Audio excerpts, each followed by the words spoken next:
So a put, for the most part, is generally insurance on your stock, or it is a gamble that you believe the market's going to go down. And so, in both cases, it really comes down to your investing philosophy. It comes down to what we talk about in class. What do you believe? What are you afraid of? And what do you want? You answer those three questions, and if you're afraid, if you're really what they call risk averse, meaning that you're scared to death of losing any money, like a day like today just traumatizes you, then puts might be your friend because puts can minimize the amount of trauma you experience. Also, the other thing too is if I have a stock that's really taking off and going crazy, first thing I do is I check my mindset and I say, "Oh my God, woo look at how much money I made." But then I go back to the fourth rule of wealth. That's really the most important rule, which is to protect what the hell you got. Protect your wealth. So protection means don't be greedy. Protection means instead of me just thinking like about how much more I can make, if I keep buying the stock and keep, wishing for the best, I start thinking, how do I protect this? So I make, a $10,000 profit. Well, maybe I take 2,000 and I tithe. I think of it as tithing. I tithe that to, or maybe it's like a sacrifice. You know, they do those sacrifices in movies to keep the demons away or something. And the demons are like the bad things that can happen to your stock. So I make the sacrifice. I take 2,000 out of the 10 and I pop that into puts to protect the 10 that I made. So the 10 drops to 8 for sure, right? Because I just took 2,000 and put it back in.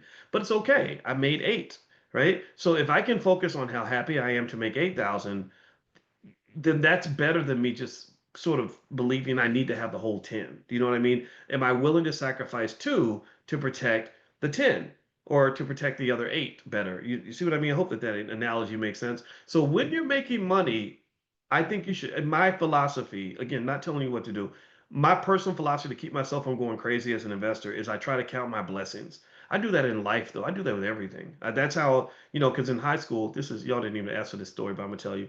I had a depression issue in high school. I was very sad growing up. And the way I learned how to overcome depression, because I'm now not depressed, I'm a very happy person. I don't pretend to be. I really am this happy is I always focus on counting my blessings. I always focus on looking for the bright side. And I thank God for what I have before I start complaining about what I don't have. That way I stay out of that crazy negative space. And so basically the same thing is true with investing. If I make 10, I say, gosh, I made 10. This is amazing. Look how happy I am. So then I say, let me take 2,000 or 1,000, that money that I didn't have before, and let me use that to protect the rest of the money that I have so that I can keep that solid. And then after that's solid, then I grow with the stock. So Nvidia is a great example. I made over $100,000 on Nvidia because our son told me to buy it, and I bought $5,000 worth. It turned into $130,000.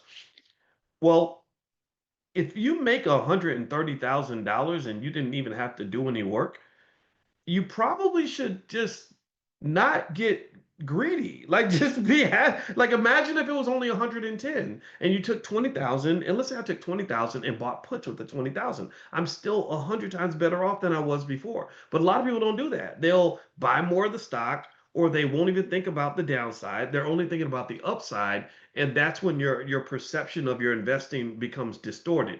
So the best way to pick a plan, in my opinion, is to not try to make the plan in the middle of the fight. Like make the plan in advance and then go back to the plan when things change.